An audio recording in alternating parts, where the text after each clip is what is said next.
Hey everyone, in today's video I'm going to give you a rundown on the top 6 items that people have found helpful on my YouTube channel.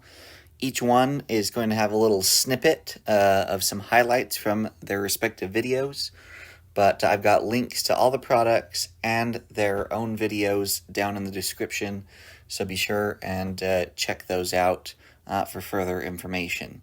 I've also got chapter markings, so you can jump through and look at each item a little easier. So with that out of the way, let's get right into this. We've got the Anker Solix C1000 plugged into a gaming desktop here. We are pulling 532 watts. Can the Anker Solix C1000 run this household vacuum? 1250 watts. Can the Anker Solix C1000 power a hot plate? Let's find out.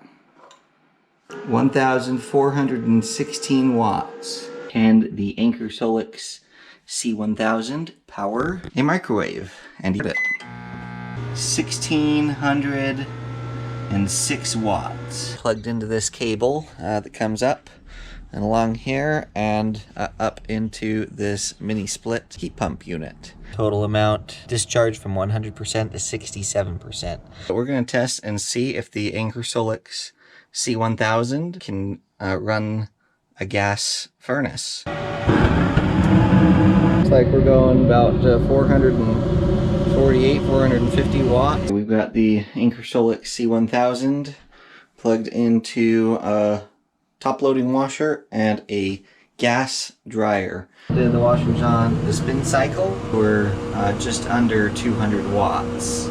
Can the Anker Solix C1000 run and, more importantly, start a gas clothes dryer? Nope. We are going to do our fridge test. This is my main kitchen fridge. It's a full-size fridge, just over 14 hours here. Now we're gonna do the recharge test time. Look at that, 57 minutes, 22 seconds. Today we're gonna install a micro air EasyStart. We'll see what the inrush is on this without the EasyStart.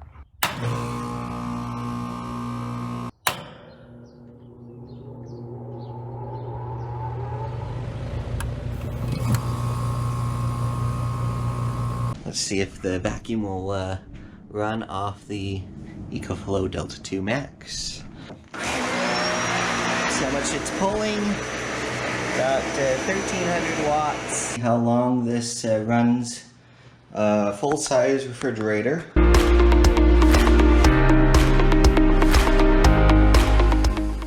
How fast does it charge? Run this mini split. There's an hour and 30 on the dot, and looks like it's pulling 292 watts at the moment, and the battery's down to 63%. We're actually going to do a full load of laundry here. We'll start the dryer. It started right at about 450-ish watts. Dry and wash. A load of wash went down, what, just over 20%. Let's start this, and let's see what we're pulling here. So 16, almost 1700 watts actually. Can the EcoFlow Delta 2 Max run a gas-powered furnace? Up speed. Let's check it out. So just over 450 watts. Can this run a hot plate? So let's fire it up here. Watch the light. We're pulling 1460-ish watts. So I'm going to show you how to expand this capacity very cheaply and very easily. The most expensive part you probably have kicking around home already. and that is this right here. This is a power tool battery. I got this adapter just off of Amazon. It's got a really nice setup. This particular one, it's got a little power switch right here, which I've found handy. A little inline fuse for added protection. And then I've just wire nutted on this barrel plug that plugs into the Bluetti. Let me demonstrate how this works. I'm going to slot the battery in to its little thing right there. It just slides right in like it would on a power tool. Okay, now nothing's happening yet because I haven't flipped the switch. So let's get this little power switch right here. Flip it on.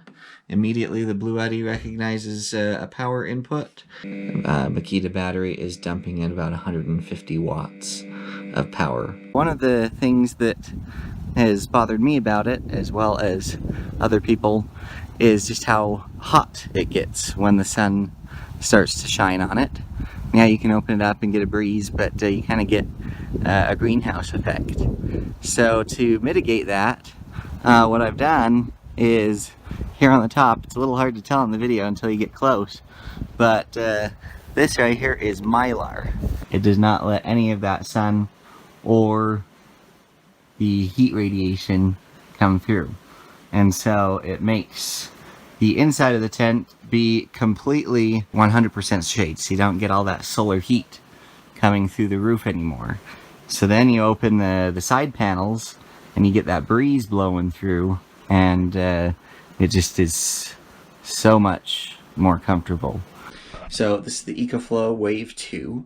As you can see, this is kind of an attic type room. We're going to be using to gauge this is this thermometer that's on the opposite side of the room. And there it goes. So you can see we're max. I've got it cranked all the way down to 60.